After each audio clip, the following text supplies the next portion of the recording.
What's up, everybody? Welcome to DFS by the Numbers. These are my Draftkings MMA picks for UFC Vegas 29. We have the Korean Zombie going against Dan Ige on a fight card that, might not have the most name value, but we see time and time again where we have these, low-level, fight cards, if you will, and they tend to deliver with a lot of finishes, and I can see a lot of finishes on this card. We are back in Vegas. We are back in the smaller cage, and I think there's going to be a lot of, good fights here. I think there's a lot of really underrated fights. We have the main event, Zombie Ige is going to be great. The co-main event, Spivak Olynyk, interesting fight, but I do think it finishes. Marlon Vera versus Davy Grant's going to be a war, so there are some good fights on this card, and of course, it's always another opportunity to make some money as well. So before we get into it, I do want to shout out the winner to the DK contest last week. Shout out to Peter Rock 75, got first place there. Peter, if you can drop your Cashapp or PayPal, I will get you your winnings. I'll be doing more contests in the very near future as well. So before we get into it and break it down, if you guys can leave a like on the video, also subscribe to not miss out on the other content on the channel. Brought in 2 new things to the channel recently. Got the recap on Sunday and got the main event breakdown on Monday with Uncle Weezy. So 2 new things there, and also going live at 7 o'clock p.m. Eastern time on Friday and 1 hour prior to the prelims on Saturday. So lots of content. Make sure you sub so you don't miss out on all of that. All right, so I say we get into it. So we'll start with the fight doesn't go to decision lines, and like I said, last week, there's a lot of decisions. We had 11 decisions last week, so I do not expect that here. I do expect quite a bit of finishes, and we're going to just start with Olynyk Spivak, which is sitting at minus 565 for the fight doesn't go to decision line, and typically we'll see, Olynyk fights around that 500 mark because he typically either gets an early finish or he gets finished early himself. His fights, especially nowadays, you do not see them going later into the fight at all. We see him either getting the early sub or gassing out and getting knocked out. So interesting fight. It's hard to count out a guy like Aleksandar Olynyk because he is very, very dangerous. If Spivak does take this down to the mat in that first round, there's a good chance that Olynyk could get a submission. If Olynyk, pulls guard, if Olynyk does get Spivak to the mat in the first round, it's going to be very dangerous as well. But I do think Spivak wins the fight. I do think he keeps it upright for at least that first round. And then Olynyk, I say he has about 4 minutes of gas, if that, at this point in his career. He's 43, about to be 44. This is a fight where I do think I do think it scores very well. Spivak is, honestly one of my favorite plays because, man, he really should go out there and finish Aleksandar Olynyk, who is about to be 44 years old. So I'm going to have quite a bit of Spivak, but it's really hard to count on a guy like Aleksandar Olynyk. Kind of reminds me of like a Paul Craig, where you can never count this guy out. This guy's very dangerous on the mat, and if he does get it to the mat, whether it's Spivak taking him down, whether it's Olynyk pulling guard, he's always live for a submission. So, yeah, I like Spivak, but I will have some Olynyk as kind of like a pump play as well. Matthew Semmelsberger going against Chaos Williams. This is going to be an absolute war as well.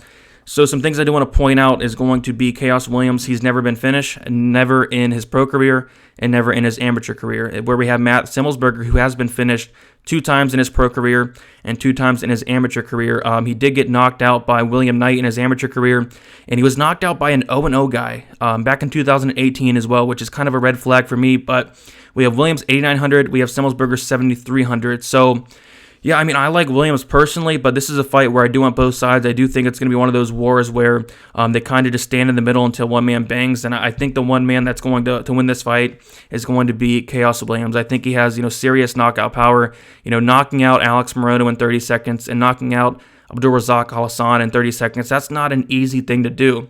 Whereas you have Semmelsberger, who, yes, he did knock out Jason Witt in less than 30 seconds, but that's Jason Witt, one of the worst chins in the UFC history, to be honest. So a fight I do want to target, but I'm leaning more on the Williams side. But Semmelsberger's not a terrible play at that price tag of 7,300.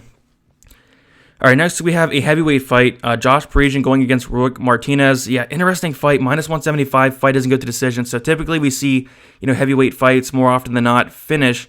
But, we do see him go to decision sometimes as well. And this is a fight where I could see it going the distance just because of how tough and durable both guys are. Parisian, 8,700. Martinez, 7,500. Martinez is very, very durable, which kind of scares me to play, too much of Parisian. But what I do like about Parisian is going to be the volume. The cardio is definitely concerned. So I don't know if there's no finish in this fight. I don't know if it'll score well. I'll play some Parisian. I'm not really high on Roy Martinez at all. So I don't know how much I'm going to play this fight. I know it's a heavyweight fight. It's very intriguing. Minus 175, fight doesn't go to decision, but both guys combined I think have been finished like 3 times, and I think one of those were cut stoppages. So take it as you will, but not a fight I'm overly looking forward to playing. Next, we have a fight that I am looking forward to playing. It's going to be Silva versus Turman, and not to be confused with the flyweight Bruno Silva. We have Bruno Silva making his UFC debut here. 8,800, Turman 7,400. This is a fight I think is, pretty much, to me, a must-own. I think either Silva gets the first round knockout or Turman gets his fight down to the mat and gets a submission. So Silva has a very, very impressive finish rate. It's sitting at, I want to say 84% finish rate, all by knockout. This guy has some serious power, but we have not seen him fight since 2018. So it's been a while. I believe he's coming off a PED suspension as well, where we have Turman, who got knocked out in his last fight by one Andrew Sanchez, which is a huge red flag in this fight, especially going against Silva, who has a ton of power. But with that said, Silva, I believe in all his losses, he has been submitted. He's been submitted, which makes it very intriguing because Wellington Turman, what's he really good at? He's really good on the mat. BJJ black belt. So if Turman's able to get this down to the mat, I do think he gets a sub. If not, he probably gets knocked out. So a fight you do want both sides. We'll get more into that, but I do like both guys there. 8,800 for Silva and 7,400 for Turman. All right, so getting into the core plays. And we have Sergey Spivak, number 1 here. Going against Aleksandar Olynyk. Talked about it a little bit, but he should be able to finish Aleksandar Olynyk, who has been knocked out, I want to say like 9 times in his career. Olynyk, he's 43 years old. He's turning 44, I believe, on Sunday. Honestly, I'd be kind of surprised if he was able to beat, Sergey Spivak here. Like, Sergey Spivak would have to make like a really big mistake. And, Sergey Spivak, solid grappler himself. I just don't think he wants to go to the mat with Olynyk, at least in those first couple minutes. But I do think as the fight goes on, he will mix in some of those takedowns, say the second and third round. And at that point, I do think a TKO victory is very likely. I can see Olynyk gassing out very bad. I do expect Sergey Spivak to win inside the distance. I do expect some takedowns as well. Hopefully no takedowns in that first round, especially those first couple minutes where Olynyk's going to be very live to win by submission. But I do like Sergey Spivak quite a bit, and he is my favorite play up in this 9K range. Going to the next one here, we have Laura Procopio, 8,500. And yeah, this is going to be the first fight of the night. I think this is a fight that it's going to be pretty important. If you guys know me, you guys know that I do like targeting that first fight of the night. It was not optimal last week where it was a Collier fight where not much went on. But this fight, I see a lot going on. I could see Procopio landing a ton of strikes against Carol Hoza. She landed 165 significant strikes. Up a weight class at 35. She's now back to 25 here, going against Casey O'Neill, who is undefeated. And I do think she has, a lot of advantages in this fight. One being the striking, another being the volume. I think she's, not the best in her defensive striking, but I think she has much better defensive striking than Casey O'Neill, who is very, very, very hittable. I think she is way better on the ground as well. She's a BJJ black belt. And if she can't get it down to the mat, I do think she can have a lot of success. I guess the one thing I do favor O'Neill would be potentially the wrestling, but with that said, Procopio, her wrestling looks solid. I mean, she was able to get down Molly McCann 7 times. That's not something that's easy to do. So either way, I see this fight scoring very well. I see lots of takedowns. I see some control time, and I see a ton of strikes as well.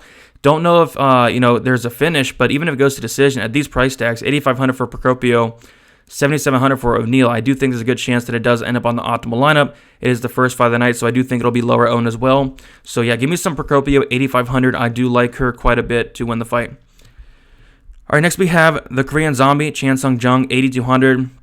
Yeah, I mean, I'm picking him to win, and that's why I have him as a core play here, but I will be having quite a bit of Dan Ige as well. So 8,200 for Korean Zombie, 8,000 for Dan Ige. I just see this fight being optimal no matter who wins it. You have 5 rounds to work with. I do think this is going to be an absolute war. I think there's going to be a ton of strikes landed. I don't think there's going to be a finish, but if there is, it's probably coming from the Korean Zombie side, who has a really good finish rate. I'll get you the exact number here. 88% finish rate, which is, insane. He has a ton of power, a good submission game as well.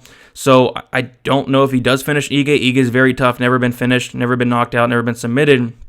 But I do think if somebody does get finished in this fight, it's going to be Dan Ige getting finished. So I don't know what I'm going to do with my exposure yet. I'm thinking maybe like 50% Korean Zombie, 40% Ige, something like that. I don't know if I'm going to go 100% own on this fight, but it's really hard to see it not getting on the optimal lineup just with the styles of both guys. I do see it being a very exciting fight, and especially at their price tags, like 8,200 for Zombie, 8,000 for Ige, 5 rounds to work with. It's really hard seeing this fight, not hitting the optimal lineup in my opinion. So I'll have quite a bit of this fight, more so on the Zombie side for me personally, but if you like Ige, I think is a fine play as well. Kind of a tough fight to get a read on, but I do like the Zombie side just slightly more, but I will have my fair share of Ige as well. And then Khaos Williams, 8,900, going against Matt Semmelsberger, 7,300. Like I mentioned earlier, like Semmelsberger, he has been knocked out before, knocked out by William Knight. He has been knocked out by an 0-0 guy. Just not impressed with Semmelsberger so far. You take a look at his level of competition. He comes in, he beats guys like Jason Witt by knockout. He beat Carlton Minus, who I believe got cut already from the UFC, whereas you have, Khaos Williams going out there and beating Alex Morono in 30 seconds, beating Abdulrazak Al-Hassan in 30 seconds. I'm going to a really close decision with Michel Pereira, somebody that people are really high on as well. So I'm just more impressed with the Khaos Williams. The guy has a ton of power, and I think a finish is definitely likely. So I do like Khaos Williams quite a bit, 8,900. One of my favorite plays up in that top range. Getting into our GPP plays here, our tournament plays. Bruno Silva, 8,800. Yeah, I mentioned this a little bit. This is a fight that you're probably going to want to own. Bruno Silva, very dangerous, 84% finish rate, and he's been finishing all his losses. So this is a fight you're going to want to target.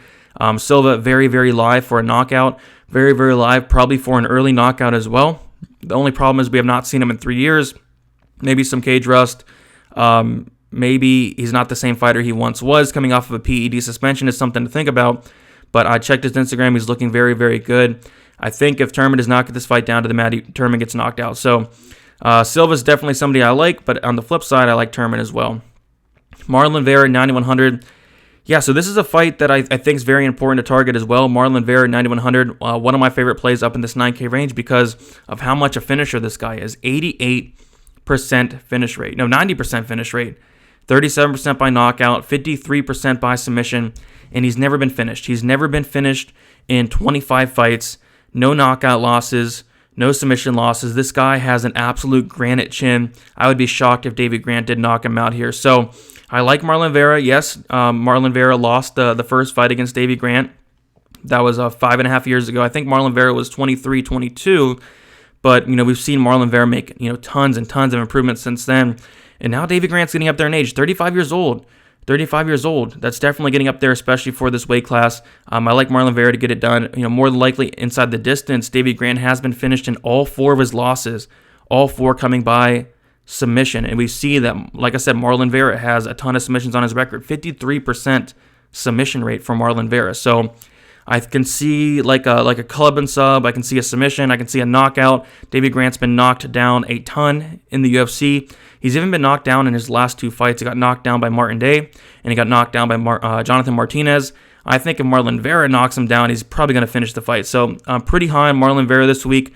I know there's going to be a lot of love for Davey Grant, especially with the price tag. And, he's a decent punt, but I do think Marlon Vera does get it done, and he does get it done in a dominant fashion.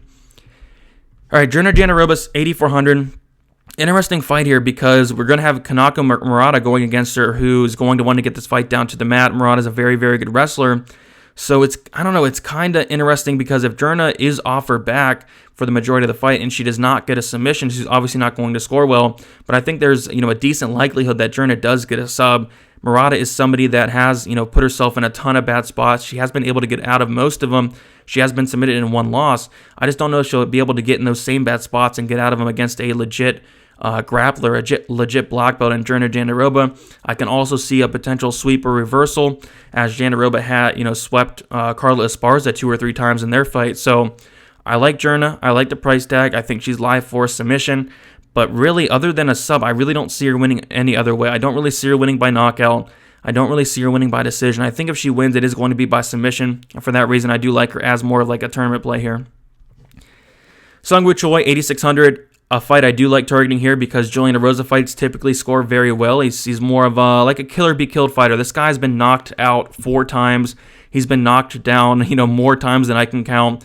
And Erosa himself has a 78% finish rate. So as a whole, this is a fight I do want to target.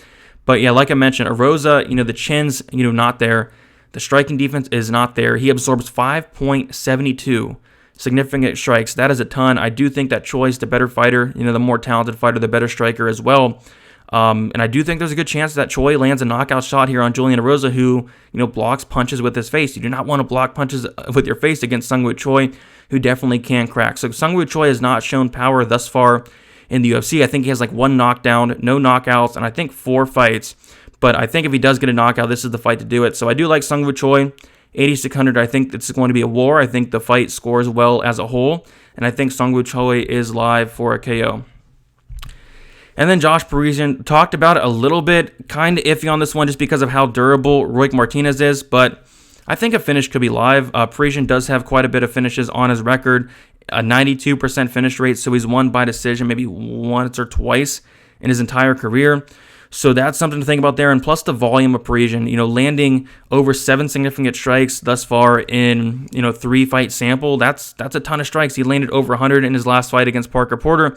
So the volume's good. The finishing ability's good. The only thing that has me kind of, iffy about it is the durability of Roy Martinez, who is very, very, very durable. So I think it's a solid play. At the end of the day, they are heavyweights. We could very well see a finish.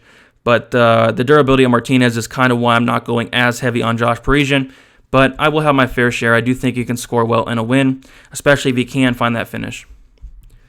All right, going to our live dogs here. Wellington Turman, 7,400. I love this price tag on Turman. Legit black belt going against Silva, who is not great on the mat at all, to be nice about it. I mean, he's been submitted 5 or 6 times in his career. I don't think Silva's ever lost by knockout. I don't think Silva's ever lost by decision. I think all of his losses are by sub here, so it's kind of intriguing going against a legit black belt in Turman, who, if he does get this down to the mat, there's a very good chance that, he does get a submission here. So good price tag, 7,400. But with that said, he very well could get knocked out in the first round. So I think it's a solid play, more for tournaments.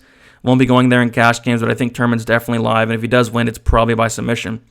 Kanako Murata, 7,800. If she wins, it's probably, scoring well also. I think if she wins, it's going to be a lot of takedowns, going to be a lot of control time. She just needs to, mind her P's and Q's on the mat. Don't get armbarred from guard, which, I think is very likely. But if she doesn't, I think she scores very well, especially at the price tag. 7,800, takedown upside, control time upside, strike upside. But Jandiroba is very dangerous, so she does have to mind her P's and Q's. But if she does go to decision, I think she wins it. I do think she scores pretty well at that price tag.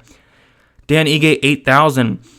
Like I said, this is a fight that I'm going to have, just about 100%, not going like full 100%, but maybe like 50-40 in favor of the Korean Zombie, somewhere around there. Yeah, if Dan Ige wins, it probably scores pretty decent, especially at 8K. Maybe he does, land a takedown or 2. I don't see him doing much on the mat, but I see there being a lot of striking. I think this is going to be a war. I don't see him finishing the Zombie. Zombie is like very, very, very tough to finish. Maybe it happens, but I don't know. I don't really see it happening. I think if there's a finish, it is probably the Zombie getting a finish here. But Dan Ige is a fine play. I do think that, he's in his prime as we have, Zombie, towards the end of his career. At least it looks like to me in that Ortega fight where he did not look good at all. But that was just one bad performance. I'm curious to see if Zombie does bounce back here. But yeah, Dan Ige is a good play. I think he's going to be very popular. And I think if he wins, there's a good chance that he does find the optimal lineup. I'm personally going the other way, but I will have both sides, and the ownerships will be pretty close for me. And then Julian Arroza, 7,600. Yeah, I like the price tag here. Choi has been knocked out. Choi has been submitted. And Julian Arroza is a very good finisher. He's very tough. Not that durable, but he's tough. He comes forward. He throws a ton of volume. And I think is a very intriguing play because of, those aspects of his game. 5.07 significant strikes landed per minute, and he also has a ton of finishes on his record. When he wins by finish. 39% knockout rate, 39% submission rate. If he does get this down to the mat, we have seen Choi submitted before, and we have seen Choi, like I said, knocked out as well. So I think Arroza is very live for a potential finish. I think someone probably does get finished in this fight as well. So Julian Arroza makes for a solid live dog play here at 7,600, I'd say. And then we'll go to our punt plays here. Aleksandar Olynyk, always got to mention him, has a punt because he is always live. Very opportunistic, submission artist.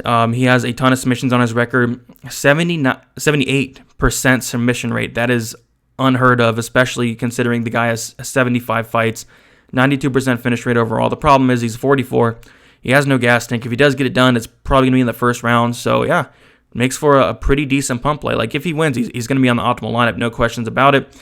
It's just I'm personally going Spivak, but it's hard to ignore the upside, the first round upside of Aleksandar Olynyk. So we'll sprinkle some Olynyk in there for like a pump play. And then map round 7,200 going against Diego Lima. And this is a fight I think is interesting to target as well. Matt Brown, 91% finish rate. So when he's winning inside the distance as well. 64% by knockout, very dangerous. And Lima has been knocked out a handful of times. Lima has been knocked out 4 times. And he's been finished 5 times in his entire career. 5 out of 8 losses for Lima have came inside the distance. So it's safe to say if Matt Brown wins, he probably wins inside the distance. He probably wins by knockout. But again, the problem with Matt Brown is he is 40 years old. He is, way past his prime towards the end of his career. But, Diego Lima, not all that impressed with the guy. A Matt Brown knockout would not completely shock me. So don't hate Matt Brown as a pump play. As far as Lima on the other side, I think it's a solid spot as well. Matt Brown has been finished 13 times out of 18 losses. Both guys, very chinny. I see a finish coming one way or another in this fight. And then we'll go to our fades. Not really going to 100% fade anybody on the slate on a 12-fight slate. I think everybody going to have at least a little bit of exposure to everybody on the slate here. But Aleksandar, 9,300. I don't love it. I'll have a little bit, but I really don't love it going against that Nikolai guy who we have not seen fight in a while.